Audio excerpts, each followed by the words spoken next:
Ya, ya selamat malam pemirsa Ganjil Misteri. Kali ini saya sedang berada di daerah Tangerang, di daerah Serpong.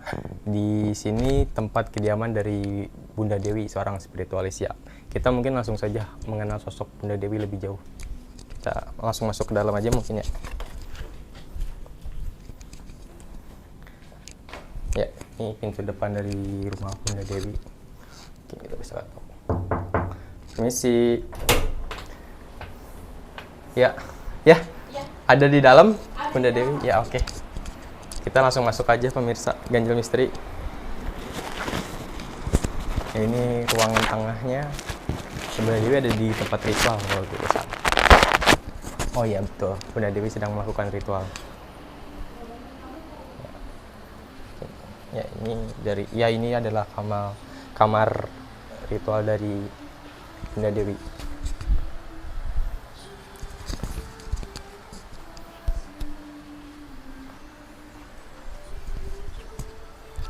Bisa juga pemirsa, Bunda Dewi sedang melakukan ritual.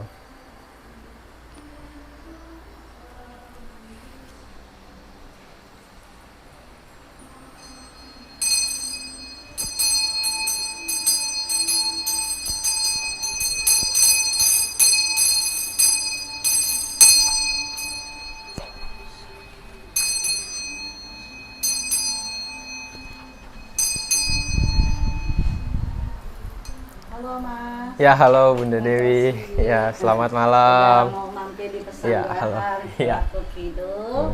Di tempat saya dengan saya dengan Bunda Dewi. Ya. Pesanggrahan Ratu Kidul ya, Iya. Bunda Dewi ya.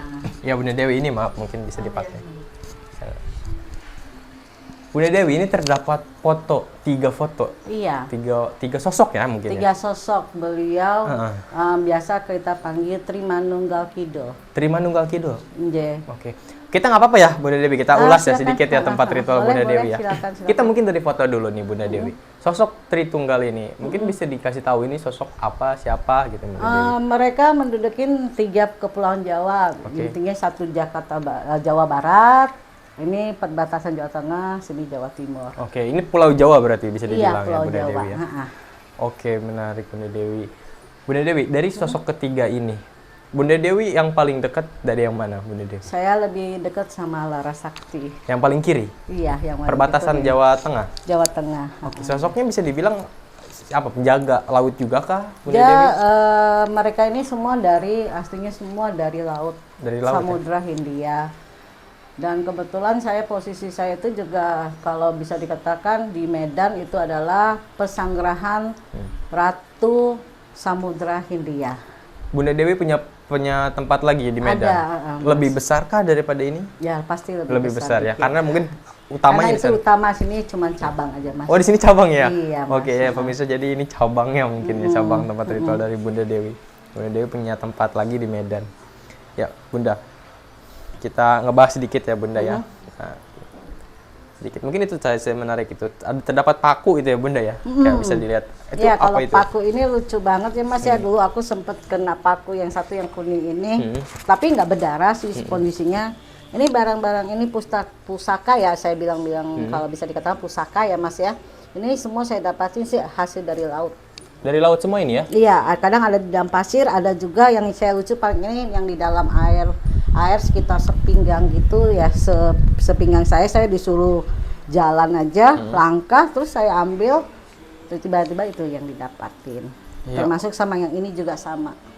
Apa itu? Tapi dia berbeda tempat. Oke. Saya berdapatinnya ini berbeda tempat. Yang satu di apa tuh yang dekat Parangtritis ya? Parangtritis ya? Parangtritis. Kalau sini sih dapat dari Sukabumi. Oke. Pas di ke-308 ya waktu itu. Oke, Bunda Dewi, ini saya menarik kayak di belakang tuh Bunda Dewi kayak ditutupi sebuah apa ya ini ya? Hordeng ya? Apa di baliknya? Ini Bunda Dewi? baliknya ini adalah tempat peristirahatan Ratu Trimanunggal saya. Tempat peristirahatan dari Iya, ketiga sosok tapi ini? kalau malam Kamis Kliwon saja Mas. Hanya malam Kamis Kliwon. Iya, mereka Oke. hadir hanya untuk istirahat gitu. Ya, mungkin bisa dibuka Bunda Silakan Dewi. Mas. Oke, ya ini pemirsa tempat peristirahatan dari ketiga sosok yang tadi Bunda Dewi sebutkan ya. Tidak sembarangan ya? Nggak bisa sembarangan Oh, Mas. bisa ya? Kalau ini tempat dia biasa bersolek, ya, biasanya Oke. wanita-wanita. Oke, tempat-tempat biasa berdandan mungkin Dia ya? berdandan Berdandan. gitu. Sosoknya cantik kah? Cantik banget, Mas. Cantik banget ya. Di dalamnya mungkin kita mungkin bisa lihat. Oh ini ya tempatnya ya, Iya. tempat berdandannya ya. Cuman dia maunya ya kayak macam orang bilang kan kalau zaman dulu kan pakai kayak kutu gitu ya, Oke, sisir ada kutu. payungnya juga ya, sini. Ya ini pemirsa payung. Bunda Dewi pernah tidur di dalam? Saya pernah, cuma kalau saya harus wajib ya namanya bersih badan, dalam arti kata puasa atau kalau enggak saya pati gini, ibaratnya tidak makan, tidak minum, tidak boleh keluar dari lapangan ini Tidak makan, tidak minum. Selama berapa hari? 1 hari. 1 hari Minimal. itu minimal. Dan khusus di malam Kamis. Kamis Kliwon. Kamis Kliwon. Biasanya kalau udah itu Selasa saya udah mulai stop ngerem-ngerem makan ya kan. Maklum saya juga gemuk ya kan, pasti doyan nyemil kan Iya, gitu. iya. Jadi intinya ya rem-rem makan. Jadi udah gitu saya pembuangannya Rabu ya kan. Rabu start pagi jam 3 sore saya udah mulai duduk. Udah mulai itu ya. Pas ketika tidur, apa yang Bunda Dewi rasakan? Seperti ibaratnya seorang ibu dan anak aja lah Mas. Nah, saya kadang kayak macam digayonin gitu, dielus-elus Dielus-elus, itu. Terutama saya paling suka saat beliau lagi duduk, terus saya tidur di paha beliau. Itu dia bisa ulur rambut, ibarat dari kepala saya sampai ke kaki saya, terus dia gitu ditepuk-tepuk kayak dinina bobo gitu. Seperti ke anak gitu ya. Iya. Apa hubungannya sebetulnya dengan Bunda Dewi kalau bisa diceritakan sedikit? Kalau bisa dikatakan katanya dia pernah bilang sama saya adalah ibu kamu. Oh, dia bilang seperti itu. Kamu Sosok adalah anak saya. yang mana, Bunda? Kalau yang benar-benar aslinya itu di Medan Mas. Oh, di Medan ya. Yang Samudra Hindia. Oke. Oh, itu proses perkenalan itu malah di Medan ya? Sesungguhnya enggak, saya pertama disuruh pulang kampung, pertama saya pulang kampung itu di 308 Mas. Oh, Dulu 308? 313 dulunya. Oh, dulu namanya dia, dulunya Tio. Dulunya kamarnya yang saya ingat ya, waktu saya kecil ya. Itu pun juga karena diingetin beliau. Kecil, waktu kecil? Iya. Berapa TK. tahun? Oh, berapa TK ya? Oke. Sosoknya gimana bilangnya ke Bunda Dewi pada saat itu Dok, ceritanya? kamu pulang kampung dulu, baru buka vieran, Dok, katanya. Setidaknya izin sama Bunda, katanya. Aku ibumu, kata gitu. Ya wis lah kan gitu. Dulu waktu kecil ya sering lihat beliau kalau naik kereta kencana, turun, kadang itu ada kayak macam permadani gitu ya Mas. Dia turun pelan-pelan, 3 wanita cantik. Bunda Dewi melihat sosok kereta kencananya dan sosok dari Ratu Kidulnya langsung ya? Itu pas usia TK tadi ya? Nggak tahu, saya juga nggak ngerti Mas kenapa saya bisa seperti ini, saya juga nggak paham ya kan. Yang jelas saya punya memiliki mata batin ya kalau orang sekarang bilang ya gitu.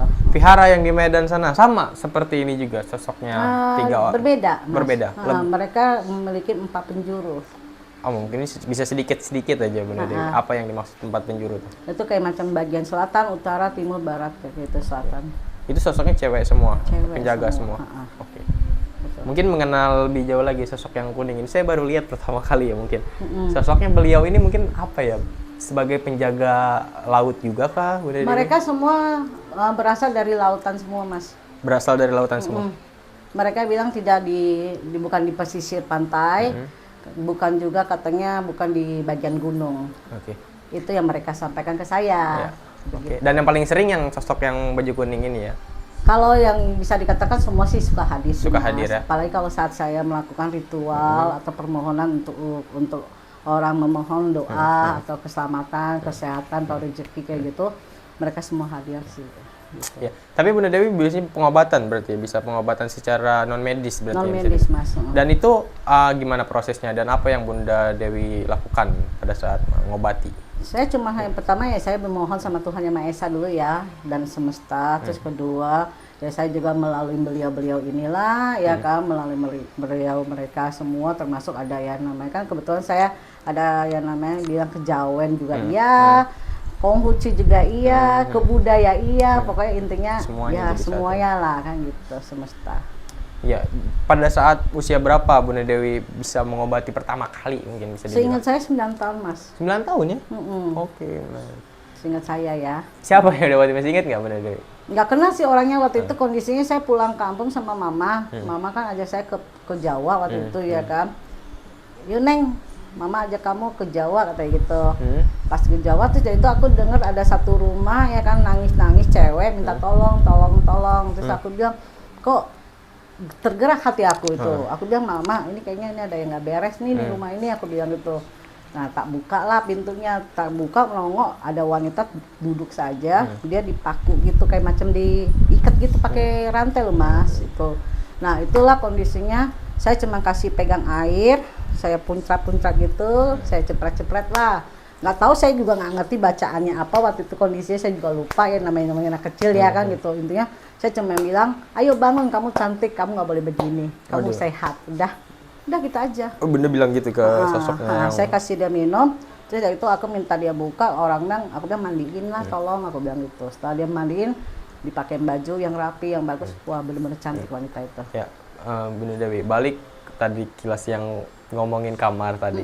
Persyaratannya malam Jumat Kliwon, Bunda Dewi tidak boleh makan dan ya kalau memangnya puasa ya. diizinkan saya untuk tidur ya Mas ya. Nah, pas gitu. Bunda Dewi tidur nih, ketika tidur di situ, momen apa ya? Momen merasakan kehadirannya mungkin seperti apa Bunda Dewi? Ketika Kalau pertama, tanda-tandanya lah, tanda-tanda pertamanya terasa itu dingin banget. Oke.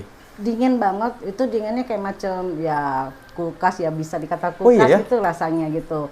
Setidaknya dingin, hawanya dingin, terus dari itu kayak macam bau-bau mau hujan gitu, bau-bau air laut gitu loh Mas. Nah, itu yang saya bisa rasakan gitu. Setelah itu saya cuma disuruh tidur, mereka hadir ya kan, satu-satu hadir itu biasanya Mas gitu. Oh, satu-satu ya? Biasanya mereka hadir satu-satu, terus dari gitu kadang kayak aku dijama gitu lah Mas, kayak macam kita diberkatin gitu, terus dari itu dielus-elus ya kan, sampai aku tertidur. Sampai tertidur ya? Nah, bangun-bangun jam 3 pagi. Tercium aroma wangi apa gitu Bunda? Ada wangi-wangi khusus Ya, ketika beliau datang? Kalau bisa dikatakan wangi-wangi bunga. Oke. Padahal saya juga nggak ada pasang hiu waktu itu. Setiap itu dia selalu bilang sama saya, nggak usah pasang apapun. Saya mau hadir, saya cuma mau ngobrol sama kamu, saya mau tolongin kamu. Itu aja. Oke. Bunda Dewi, pas samakah ketiganya wanginya ini ketika Beda-beda. hadir? Oh, beda-beda ya? Oke. Beda-beda Mas. Kadang ada wangi bunga melati, kadang ada bau kayak macam bau sedap malam gitu, kadang ada bau mawar-mawar gitu, campuran gitulah Mas gitu. Yang jelas wangi bunga. Oke. Ini saya benar-benar tertarik dengan lukisannya. Lukisan dari yang kuning ya, ini yang sosok yang kuning. Ya. Ini Yang pemirsa kuning sosok adalah sosok Rara ini. Sakti. Sosok Larasati, menjaga perbatasan Jawa Tengah dan Jawa Barat. Ya.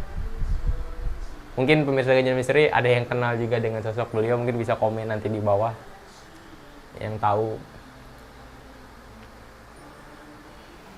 Karena nama beliau tuh banyak kali Mas, jadi ya masing-masing orang punya persepsinya sendiri ya. Bukan persepsi sih Mas. Apa tuh? Yang dia sampaikan ke manusianya. Oh, beda lagi. Beda-beda sih. Tergantung kita mempercayainya mungkin ya. Betul Mas, gitu loh. Tergantung kita jadi mempercayainya. banyak kali yang namanya hampir kurang lebih sama gitu sih Mas. Ya, oke Bunda Dewi, terima kasih banyak atas waktunya dan ya terima kasih atas waktunya. Ya, terima kasih juga Bunda Dewi. Hadir pesanggeran saya. Ya. Semoga sehat selalu, semoga semua makhluk berbahagia. Ya, salam rahayu ya. Selamat malam. Semoga juga banyak rezekinya. Ya, inilah pemirsa Ganjil Misteri. Ya, terima kasih sudah menonton. Selamat malam.